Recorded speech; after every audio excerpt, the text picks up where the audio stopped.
Y Pedro Palma, doctor en Economía, profesor emérito del Instituto de Estudios Superiores de Administración del IESA. Bueno, debía haber presentado a Pedro, no Sí, por la edad, no por la edad, no, ojo, no, ¿no? no, Porque están los dos pero igual de jóvenes. Pero bueno, buenos días y bienvenidos. ¿Cómo están? Gracias, buenos días. Les buenos días, agradezco Shirley. mucho. Bueno, a ver, vamos a comenzar por hacer quizás una radiografía, una percepción de qué está pasando en el mercado venezolano. Luego de la cancelación de la licencia Chevron, es decir, si ya digamos a este punto, desde ese momento hasta ahora, hay un impacto en la economía venezolana. Comenzamos con Pedro Palma. Sí, bueno, buenos días. Gracias por la invitación, Shirley. Un placer estar acá.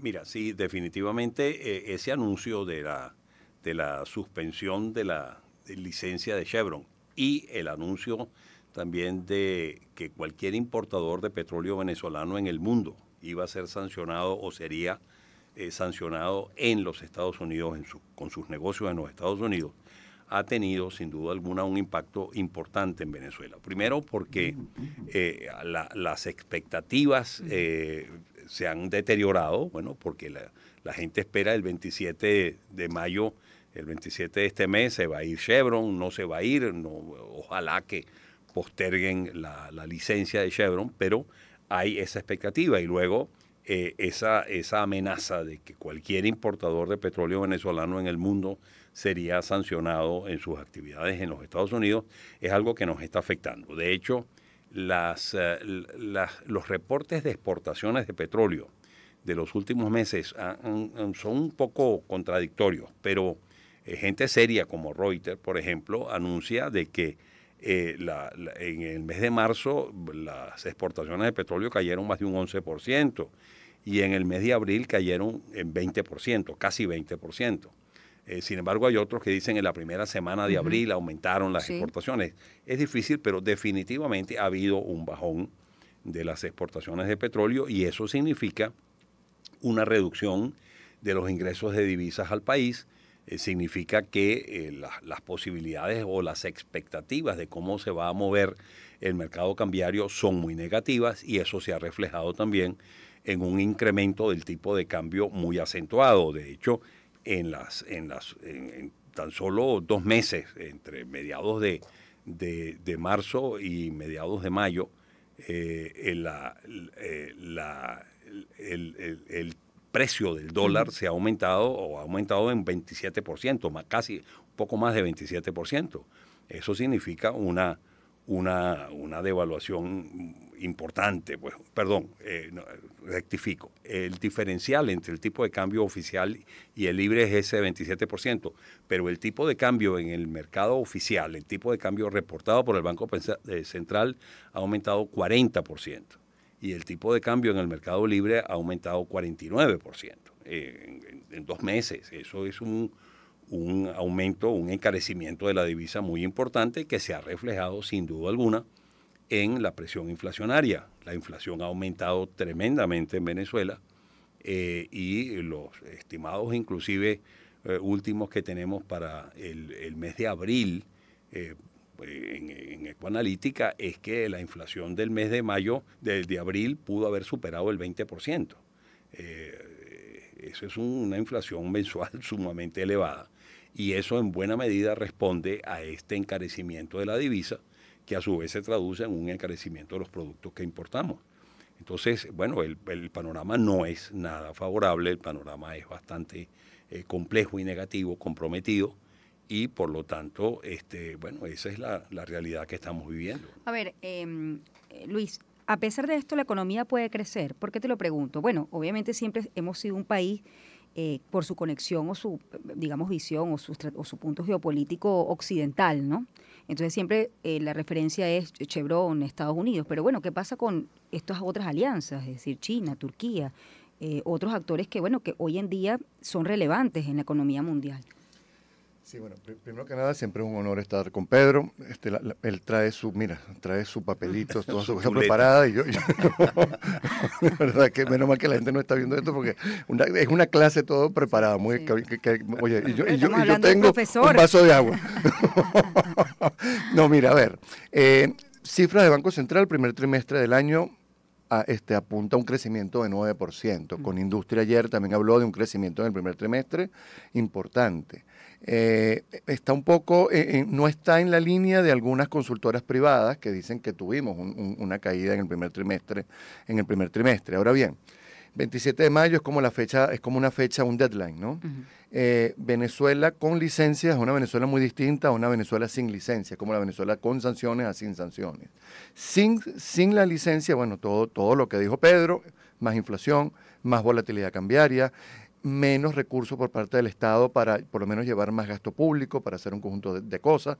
Y es sencillo, todos sabemos la importancia del petróleo en nuestra economía. Podemos crecer, mira, Venezuela va a tener que buscar los caminos para colocar ese petróleo, porque uno de los problemas aquí no es que solamente cae el precio del petróleo, o sea, cae la producción petrolera por este tema de la licencia, es que también va a caer el precio al cual tú vas a vender ese petróleo porque vas a tener que venderlo a descuento. El mundo hoy es un poco distinto al que teníamos hace 5 o 6 años, ya el gobierno si bien tiene un know-how, ahorita hay posibilidades de que Rusia salga del tema de las sanciones si llega a un acuerdo de paz con Ucrania, aunque esto es mediano plazo. El precio del petróleo está cayendo, muy distinto a lo que estaba pasando en años anteriores. Oye, yo diría que es un poco difícil ver a una economía venezolana creciendo con la revocatoria de las licencias. Por más que tengas a China, por más que tengas a Rusia, Turquía, un conjunto de aliados, Irán, ayudándote, va a ser difícil ver a una economía fluyendo, creciendo, haciendo cosas, aumentando la actividad económica cuando tu principal ingreso en divisas va a caer. Y la palabra, para mí, hay dos palabras que son claves, que dijo Pedro, expectativas. Todos sabemos que después del 27 de mayo la economía no va a estar mejor. Y no es que estamos siendo, ni somos unos gurús, ni tampoco somos abogados, profetas del desastre. Es sencillo. Sanciones generan problemas en la economía porque para eso están. Y el segundo es incertidumbre.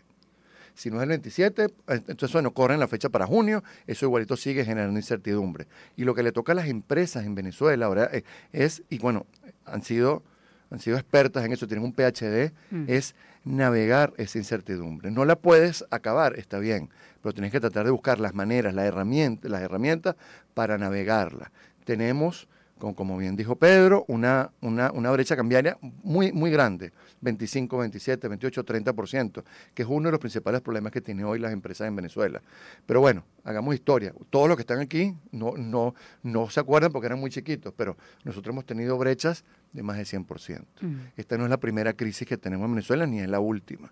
Entonces, mira, lo que le toca a las empresas es surfear la inflación de abril, una inflación peligrosa porque es muy alta y nos hace recordar episodios anteriores donde tuvimos inflación alta y llegamos a episodios de inflaciones más altas.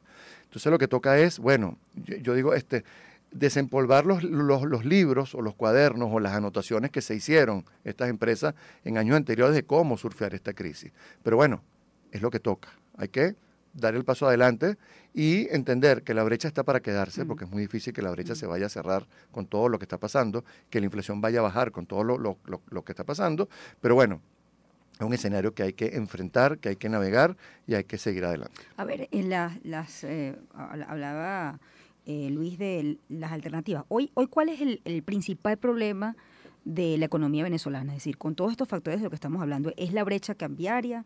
¿Es el tema de la suspensión de la cancelación o suspensión de la licencia Chevron? ¿Por dónde comenzar? Es decir, porque yo siempre cuando tengo a Luis aquí, la gente a veces no percibe o no entiende cuál es el impacto de, por ejemplo, la suspensión de la licencia Chevron. Estamos hablando de las personas que están en la calle, ¿no? No lo entienden. A mí me parece... Sí, digamos, interesante que la gente entienda cómo eso tiene repercusión en su bolsillo, ¿no?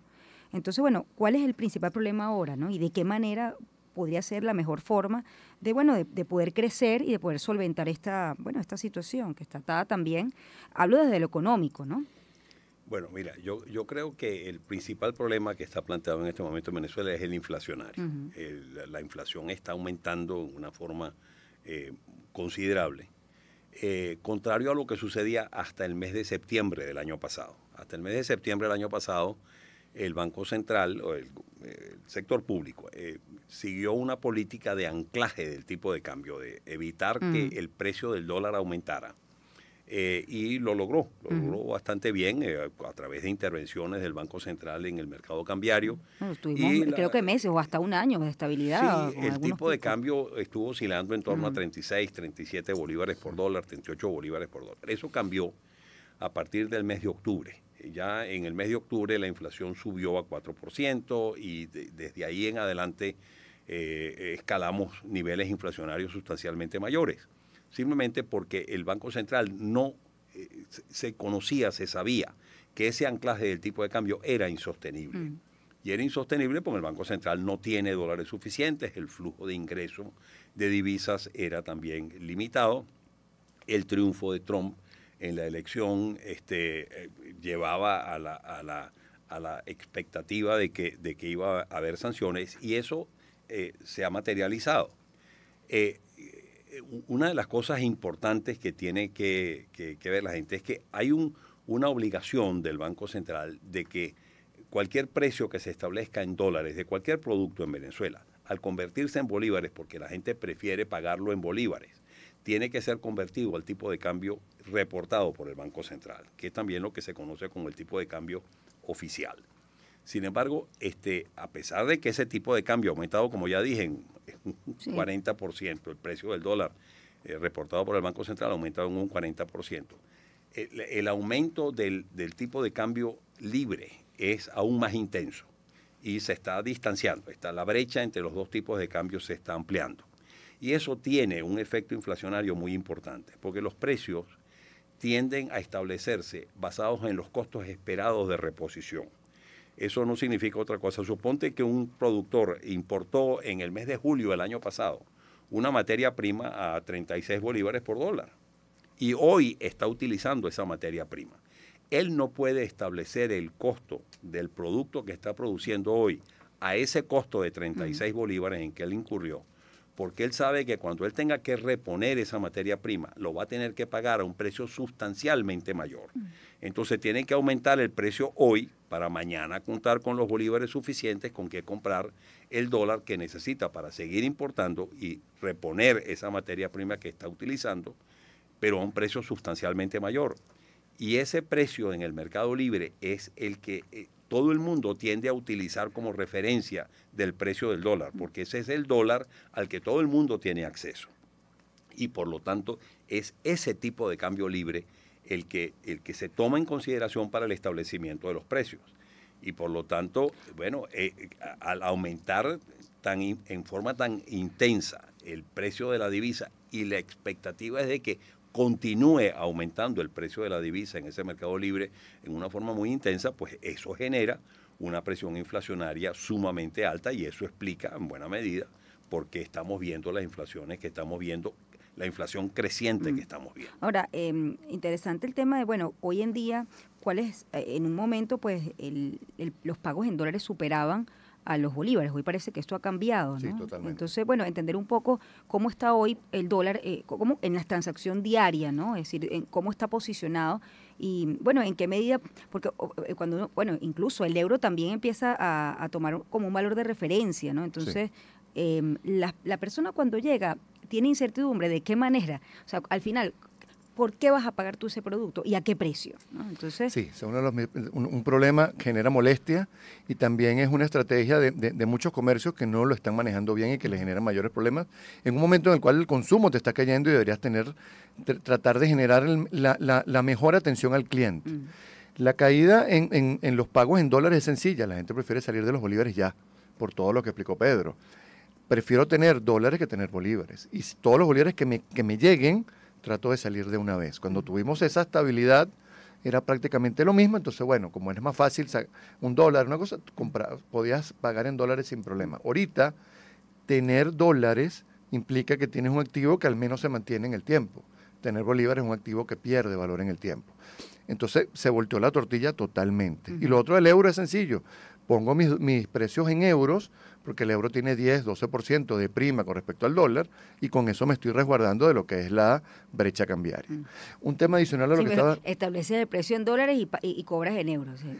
Hay Eso es generarle más problemas a los venezolanos, generarle más...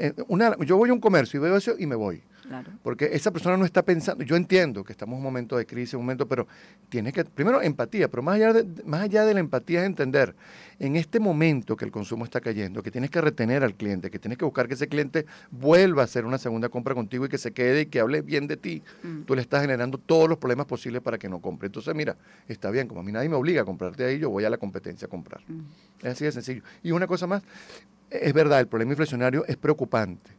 La brecha es preocupante para las empresas, pero yo creo que la incertidumbre con respecto al tema de sanciones y lo del 27 de mayo, y eso también genera, y es una de las principales cosas que tiene la gente en la cabeza de cara a que, bueno, el futuro en muy corto plazo va a depender de eso. O sea, la política económica en Venezuela depende mucho de lo que pasa el 27 de mayo. Ahora, mucho se ha dicho, creo que es un tema interesante, bueno, esto responde a una decisión política más que económica, ¿no? Ahora, entiendo que dentro de Chevron, bueno, hay consideraciones importantes que no están de acuerdo con esa, digamos, esa decisión, Claro, digamos, política. claro. Es decir, realmente Venezuela sigue siendo un actor importante para Chevron.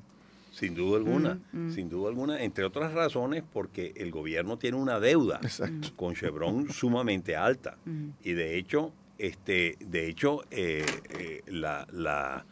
las exportaciones de crudos a Estados Unidos que produce Chevron en Venezuela y que lo envía a los Estados Unidos, parte de el cobro de esa de exportación la retiene Chevron para cobrar la deuda, la creencia que él tiene contra PDVSA, que había aumentado en una forma muy importante. Al obligar a Chevron a salir de Venezuela, todavía PDVSA no le ha pagado la totalidad de esa deuda a Chevron y obviamente PDVSA va a dejar de pagar esa deuda y eso es algo que afectará sin duda alguna a Chevron. También existen unas series de refinerías en los Estados Unidos que eso es lo que llaman refinerías de conversión profunda, que son refinerías adaptadas al tipo de crudo pesado que produce Venezuela y por lo tanto las exportaciones que está haciendo Chevron a los Estados Unidos, particularmente las que vienen del campo Boscán o Petroboscán, son precisamente para alimentar ese tipo de refinerías y todo eso pararía. O sea, para Chevron sin duda alguna es, bueno, no el Sí. colapso de Chevron, ni mucho menos. Porque Pero es una pérdida importante. Pero sin duda, una reducción de ingresos, una Claro. reducción en sus niveles de actividades internacionales y es algo que lo va a afectar sin duda alguna. En algún momento sé que hay distancia entre los economistas con el tema de dolarizar o no, pero bueno, definitivamente ahorita pareciera que el sistema o la transacción cotidiana es el tema de los bolívares, ¿no? Bueno, ¿en qué punto queda ahorita el dólar, ¿no? Es decir, ¿sigue siendo un valor referencial o el bolívar, bueno, ha tomado mayor preponderancia dentro del mercado, Luis? Mira, el dólar sigue siendo la moneda, la moneda importante desde el punto de vista de valor, de fijar precios. No vayamos a pensar que ahora la gente no quiere tener dólares, cuidado, ni que haya una desdolarización. O sea, a ver, las empresas están tratando de pasar sus pasivos a bolívares, de pagar sueldos en bolívares, porque no tienes acceso a dólares. Es así de sencillo. Entonces, por ahí hay un movimiento. El otro movimiento es, los medios de pago ahora abundan en bolívares, no en dólares. Es sencillo, quiero salir de los bolívares. Pero tercero, el dólar sigue siendo moneda para fijar los valores en Venezuela. Es sencillo. La moneda interna pierde valor muy rápido en el tiempo. Fijo los valores en dólares. Y aquí hay consenso entre los economistas de que la dolarización es un muy mal camino para Venezuela. El tema es que nos llegó de manera caótica, desorganizada y prácticamente cuando estás en hiperinflación, esas cosas llegan. Pero ir a un proceso de dolarización que creo que está descartado en Venezuela, pero no creo ni que esté planteado ahorita en Venezuela. Tal vez en un futuro, si las cosas siguen empeorando, podría plantearse, pero yo no veo al gobierno pensando hoy en una dolarización. Perdería hasta herramientas para financiar déficits fiscales, sueldos, etcétera. Lo otro, y ya me tengo que ir, ¿no? Sí, Quería hablar del financiamiento, pero bueno, y el crédito, eso será el próximo programa, ¿les parece? Les agradezco mucho, profesor Pedro Palma, doctor en Economía, profesor emérito del Instituto de Estudios Superiores de Administración del IESA, y Luis Oliveros, profesor economista y decano de la Facultad de Ciencias Económicas y Sociales de la Universidad Metropolitana. Vamos a hacer una pausa, ya volvemos. La fusión con lo mejor del mundo del entretenimiento en una misma onda. Déjate sorprender y conoce los 1.000.000 sonidos del entretenimiento. Onda, la superestación.